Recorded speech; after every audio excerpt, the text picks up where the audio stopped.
Today's episode of Passionate Talk is brought to you by Audible. Get a free audio download and 30-day free trial at books.passionatetalk.com. There's over 180,000 titles to choose from for your iPhone, Android, Kindle, or MP3 player. Get your 30-day free trial and free audiobook at books.passionatetalk.com. Hey folks, welcome to another episode of Passionate Talk. I am your host, Gary Carr, and this is episode number 41.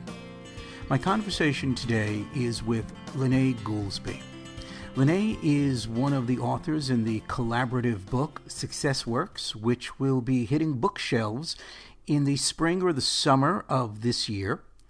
LeNae is also an integrative health specialist, and she is going to share her story of how she saved her and her husband's business right a few weeks before Christmas, and the aha moment she had from a television show, and how that led her and her husband to creating their 4 pillars of health. So right now, I want you to sit back, relax, grab a cup of coffee, maybe some tea, and get ready to listen to my conversation with LeNae. So as a 19-year-old, I'm thinking producer, agent, this is my big break. I can't screw up. And I started talking at a volume that was just a little bit loud because I was so nervous. I was shouting like I was screaming across 4 acres. And I will never forget my coach, my acting coach, stopped me in the middle, a man by the name of Jack Newman, wonderful guy. And he said, Gary, we're in a 5x5 room. You don't have to hit the back of the room. You don't have to hit the back of the room, Gary. That's hilarious. So yeah, that little device, that little blinking light can just throw you all off your game. And it's a totally different, set of skills. And I really think that's a good way of bringing us into the chapter that you wrote for the book Success Works. And you, of course, are here today, LeNae, because you are one of the contributing authors to the collaborative book Success Works, 20 Stories of a Journey to the Top, which will be released in the spring of this year. And what you write is essentially your journey to, I'll call it success, and you call it Shifting Sands in the Storm of Success, which was the title of it. And it talks about your journey of how you got success and a little of the challenges there. I was wondering if you could share with us a little bit of the story, not all of it, because, hey, we want people to buy the book, right? Right. Of your story and your journey and what you wrote and why you decided to participate in Success Works. Sure. So, whenever I think back about what brought me into success, when you were talking, I was like, oh, yes, I successfully did not kill anybody. And, and that was really the catalyst. Hey, that is a good thing. You successfully did not. I cannot tell you how many times that thought went through my head, and I'm pretty sure our listeners have had that thought. So kudos for that. Right.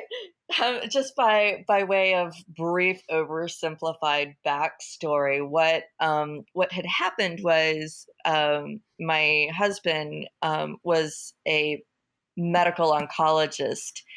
And we met and married in Tennessee, but I wanted to go to law school, and I was managing his practice by virtue of the fact that I had married him.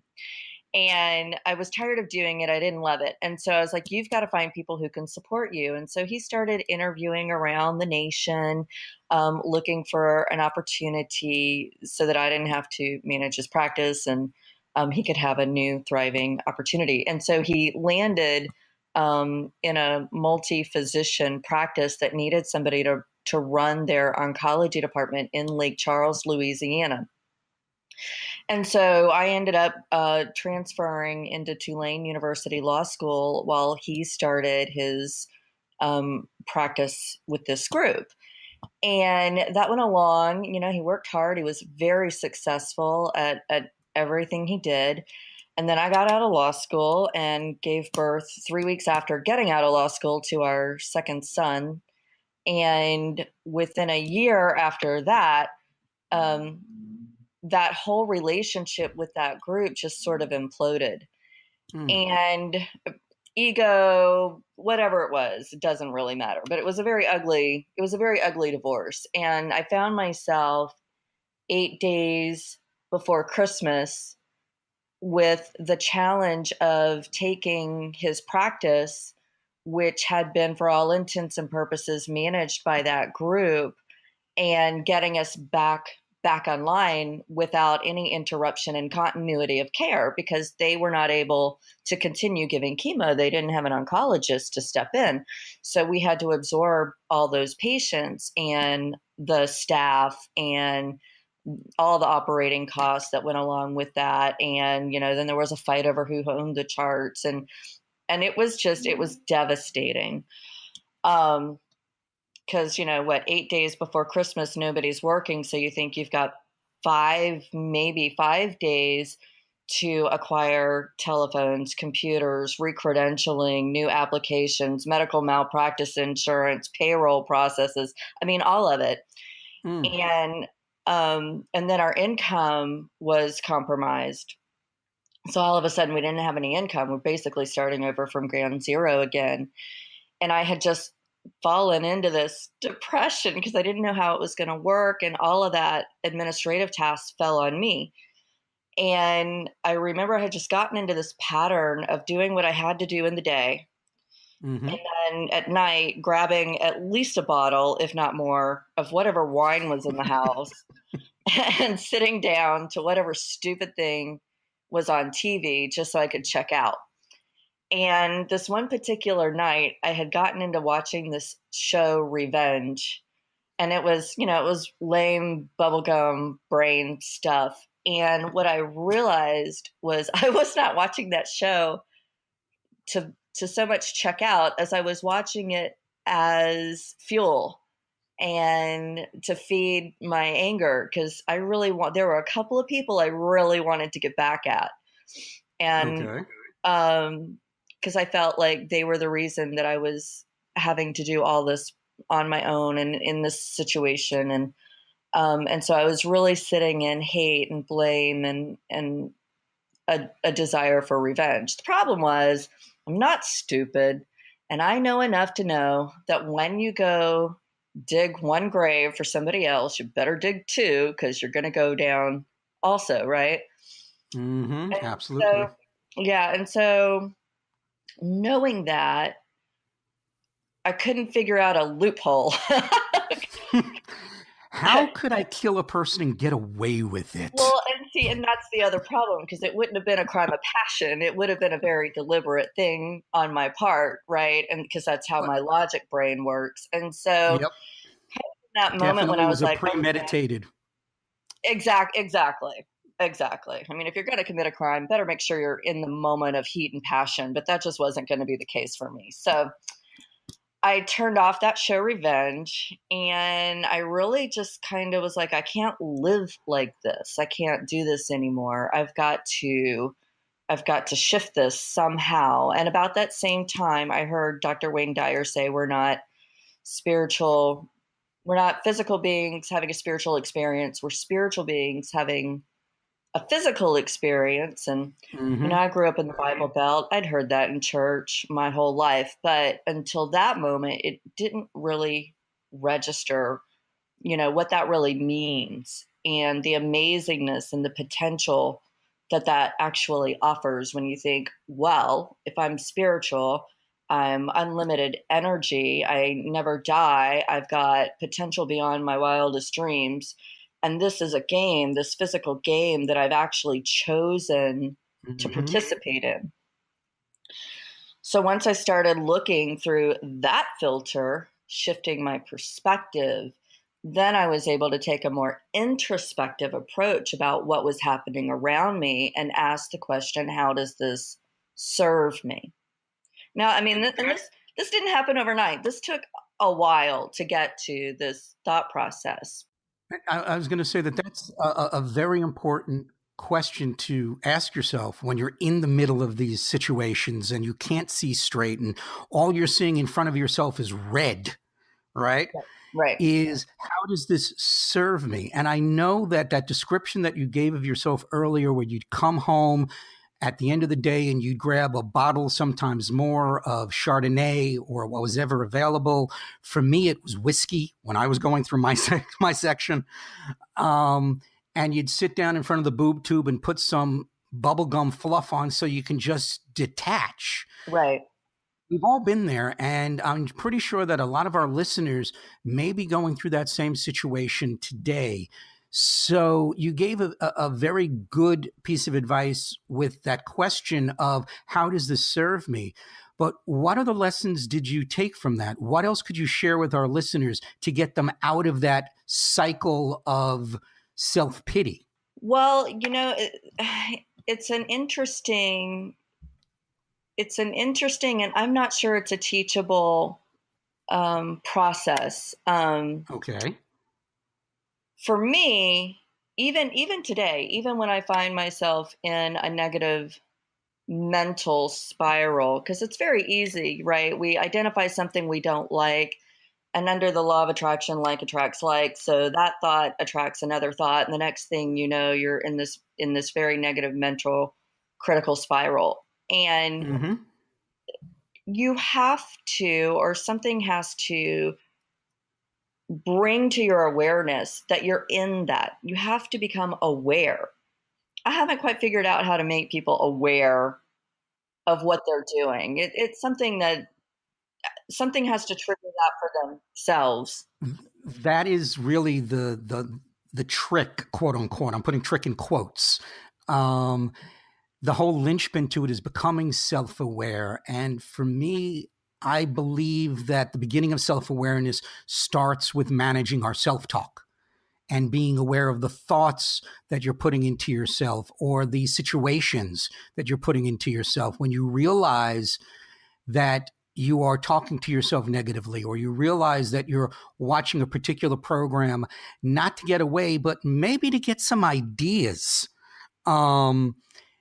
that you could step out and say, whoa, this is not good. That I think would be a good starting point. That awareness, and how to get that awareness is just starting to observe the thoughts that you have on a day in, day out basis. Right, right. But even that linchpin of, oh right, what am I thinking? Oh right, I'm thinking this. You know what? I don't want to think this. And and one of the best ways to shift out of that, once you come into that awareness and you realize that you're trending down this spiral, and you go, oh wait, this isn't good for me. This isn't how I want to be. This is no longer my choice.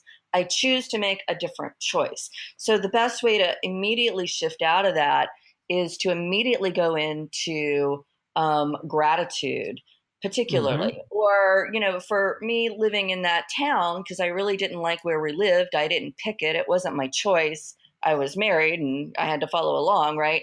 And I remember I really hated that town. I hated everybody in it. I hated it. And when I became aware that how much I hated it, I was like, well, let's try this.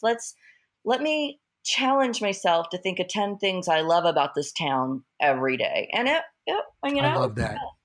but I did it, and I did it every day until eventually the things that I hated, they just no longer registered. The people Mm-hmm. that were the bane of my existence weren't even in my purview anymore. And that goes back to what you were talking about, like attracts like, and the law of attraction. You were concentrating or focusing your intent on coming up with 10 things you liked about the town. Therefore, the thoughts you had at that point were more positive about the town, even though you may have, on a subconscious or unconscious level, still hated it. Consciously, with intent, you were putting out positive vibes, and therefore it presented more positive things to you. Exactly. Exactly. So as I raised my vibration, then anything below that vibration no longer registered. And so raising the vibration is key, and the fastest, quickest, easy way to get there is definitely by what do you love? What are you thankful and grateful for? And it takes, that takes practice. I mean, people think, well, I did that yesterday and today I'm still negative. But it takes No, no, no, no. It's not a, someone once said to me that faith is like bathing. You have to do it every single day, right. right? Because, Definitely.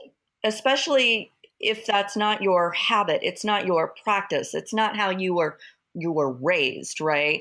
It takes mhm. like exercising your muscles once eventually it will just be who you are. Eventually you will just automatically be grateful for everything and happy, and you'll always be at that place. But if you weren't raised that way and your mama didn't train you, then it's going to take some deliberate conservative, uh, not conservative, but a concerted effort to There we get go. there for sure. Now, you said that while you were sitting there, you realized you were using revenge as a method of fuel to fuel your anger, and that something had to change, and you made a choice after finding the Wayne Dyer quote. And that choice really changed the focus of your life and the focus of your business for you and your husband. Could you tell us a little bit about what that change was? Where did you go from oncology, and what did you create because of that choice? Well, so as I began in my own spiritual pursuit and shifting my perspective and doing some deep, I was on a seeker's path. I couldn't get enough books and videos, and like I was filling my whole knowledge base with the spiritual aspect of things. Um, and so as I'm going on that path, and we're still trudging ahead and trying to make it work in oncology. It wasn't working in oncology. I mean, we were still very miserable, but I had gotten to the point where I realized, you know what? We're not supposed to be miserable. We're actually supposed to be happy. We're supposed to enjoy life. We're supposed to enjoy what we're doing, and we're not. And so I went to trip one day, because I would have a mental breakdown every Tuesday when I went to go pay bills and make payroll. And I went to him and I was like, "What is it that you like to do? What do you actually enjoy?" And he's like, "Well, I really enjoy helping people live longer." And I was like, "Okay." And I don't know where I don't remember where I had stumbled onto this approach of integrative medicine, but in that moment, I was like, "This is what we're going to do. We're going to trend down in our oncology services, and we're going to trend up slowly in providing integrative medical services."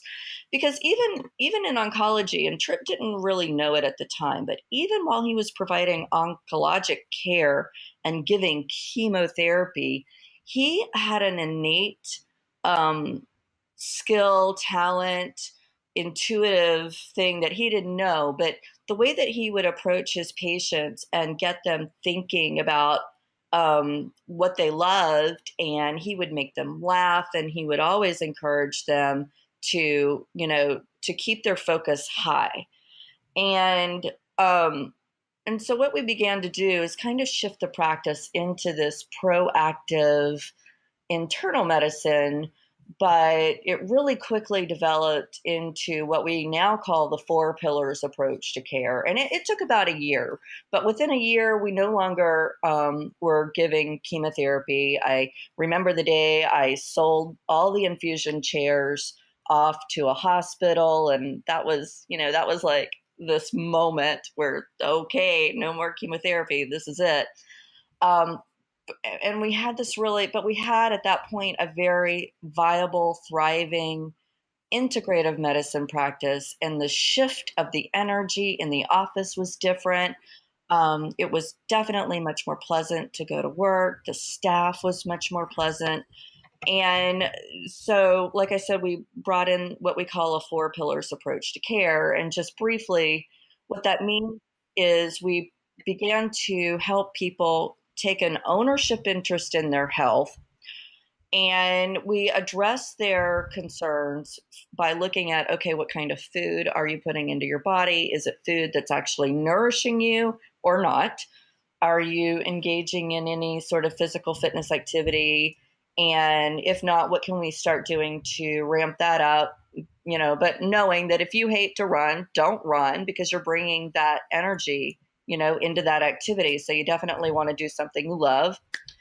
And Mm-hmm. then we brought in bioidentical hormone replacement therapy. So we now optimize hormones and metabolics. And then this whole time, we began developing what we call a motivational mindfulness coaching component. And that component was designed to hold the patients accountable, get them to thinking about their happy end result, engage them in the process of their health and their healing, um, and keep them motivated and inspired. And what we began to find is that the people, and that's new. That's a new concept, particularly for where we are here.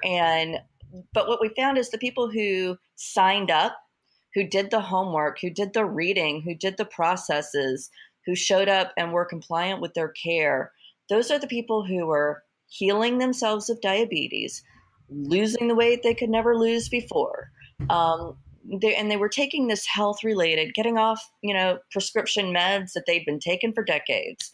Um, they began to take our program and then apply it to other aspects of their lives. So now we're seeing people whose marriage, was stuck on the rocks, now begin to repair itself and they're happy in their marriage again. Or we began to see people who initially came to see us, they were on disability or unemployed, begin to start new careers or venture into entrepreneurial pursuits. So So it sounds like that this last component is really an accountability. So if our listeners are out there and they're going through situations and they need this kind of mindful meditation, this mindful accountability, is there any tips that you'd be able to provide with them that they can take action on right now to start seeing positive results in their own lives?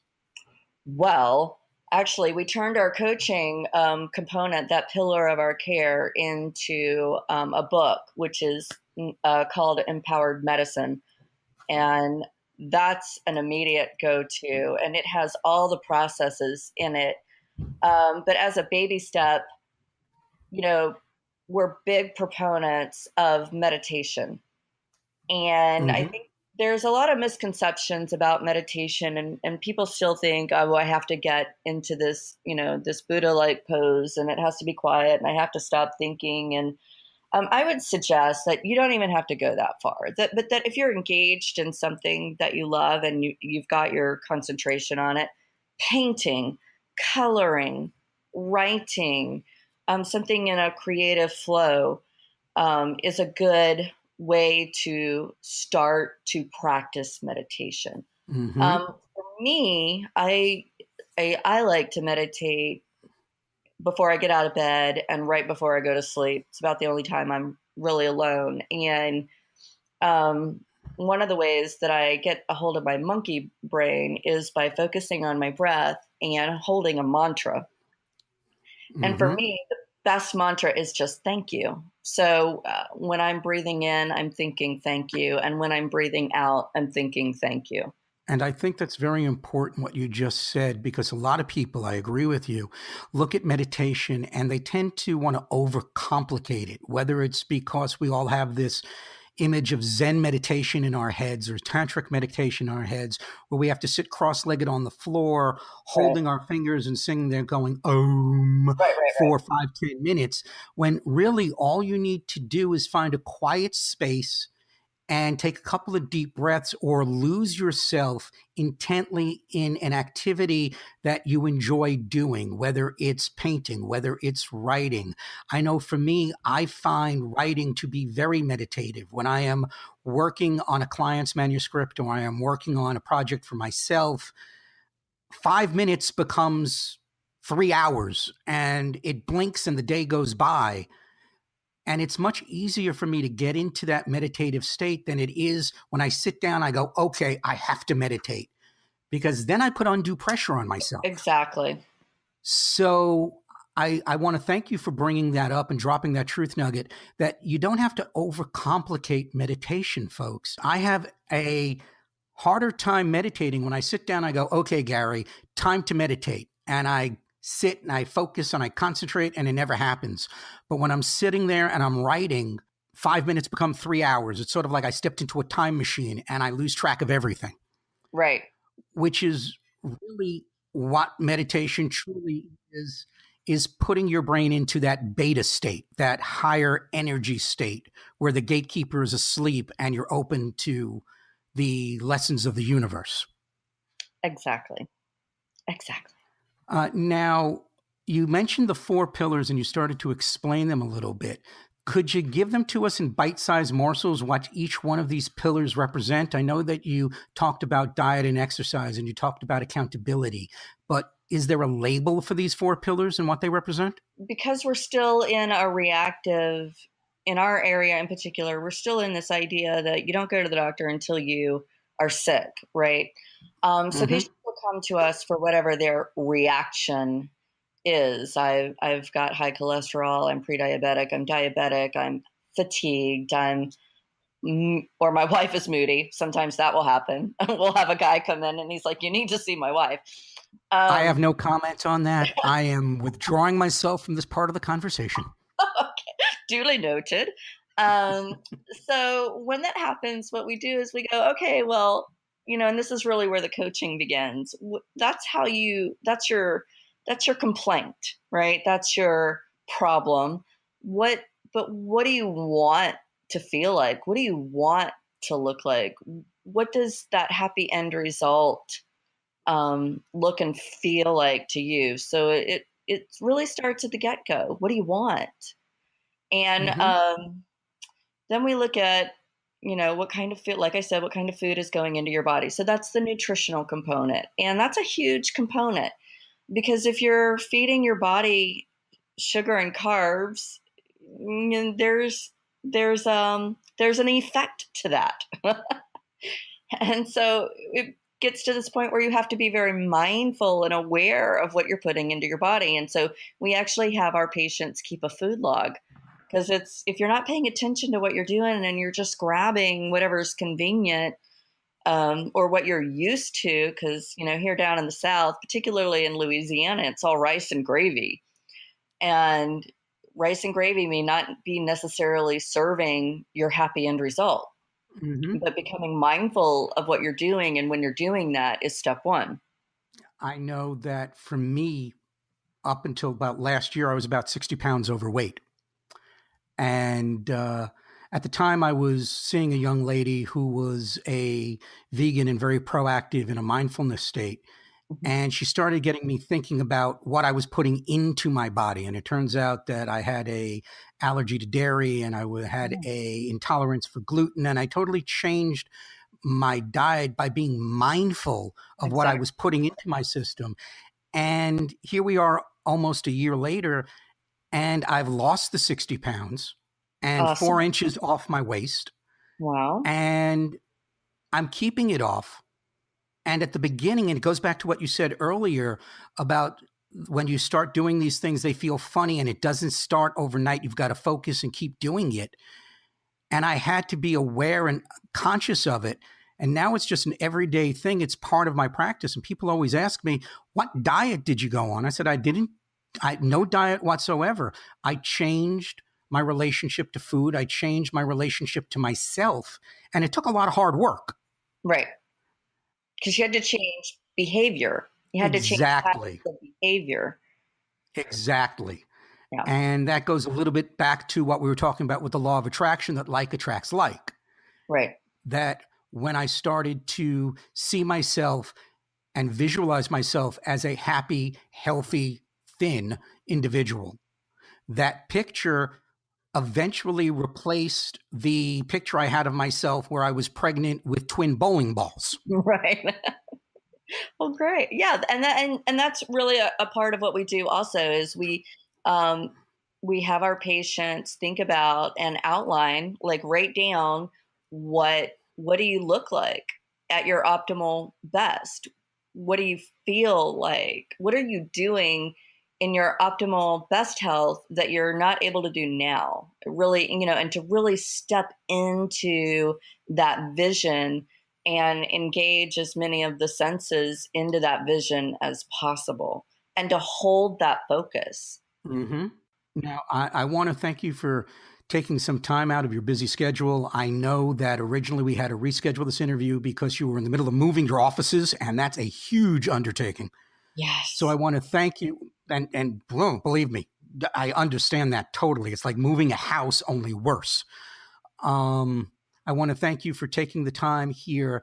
And right now is my favorite time of the show because I ask the same question to everybody, and that's if you can give one piece of advice to our listeners that may be going through the same thing you are going through, or maybe want to have more accountability in their life, or they're in that dead end situation where they're sitting on the couch drinking the wine and watching a Shonda Rhimes drama.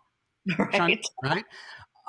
What piece of advice would you give them to get them off the couch and to get them moving?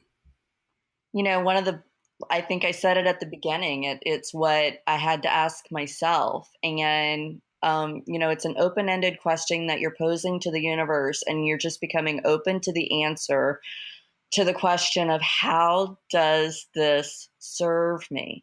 Because it does. Because even on some level that we may not be seeing in the moment, all of life is set up to serve. Life is happening for us, not to us. Even though it may be feeling the complete opposite in the moment, if you can just hold the faith that this is happening for you, and how does this serve you? Just put that out into the ethers and be prepared to receive the answer. Absolutely. I love this. How does that serve me? And understand that you're asking the universe for guidance and to be open for the answer, open to the answer, whatever that answer could be. And sometimes it's either A, something we never expected, or B, something that we're really scared of. But we have to take that leap and have that faith in ourselves and in the universe and in our dreams that it's all going to work out in the end. Exactly. LeNae, I want to give you an opportunity now to let people know how they can get in touch with you if they want to learn more about the 4-pillar approach, or they want to learn more about Infinite Health Integrative Medicine Center, and where they can find you on the internet, social media, where they can find your book if they want to pick up a copy to learn how they can help themselves. Awesome. Thank you. So I can be found at LeNae, LeNae Goolsby, GOOLSBY.com. More information about Infinite Health can be found at yourinfinitehealth.com. The mindfulness motivational program, like I said, is now available in a book called Empowered Medicine, and that's at most book sellers, including Amazon. Social media, you can find me on Instagram at the letters U and the letter R, worth the love. Same for Twitter. Wonderful. And folks, if you're busy going about your business, if you're listening to this podcast while you're in the middle of a commute, or you're on the subway or a train going to work, you're running errands, you're cleaning the house, and you don't have time to write down that information, don't worry. It's all going to be on LeNae's show page. Just head on over to www.passionatetalk.com. Click on LeNae's show page, and that'll bring up the podcast. It'll bring up a timestamp history of all the highlights of this conversation, and of course, every link that she just gave us on, so you can get in touch with her or pick up her book or find out more about her practices and mindful meditation. Correct? No. What was the name of the practice again? The coaching component. Coaching. Yeah, we call it mindful. Yeah, I think you had it right. Mindfulness, motivational. Yeah, mindfulness Motivational motivation. mindfulness. Okay, there we go. Whichever way you say it, it works.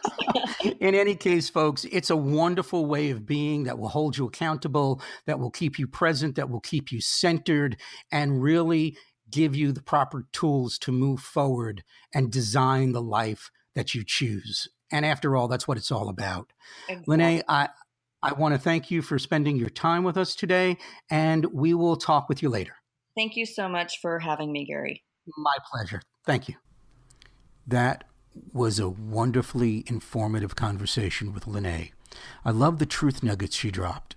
When she said, when you think about taking revenge on someone, to dig 2 graves because you're going to be lying right there next to them, that is so true.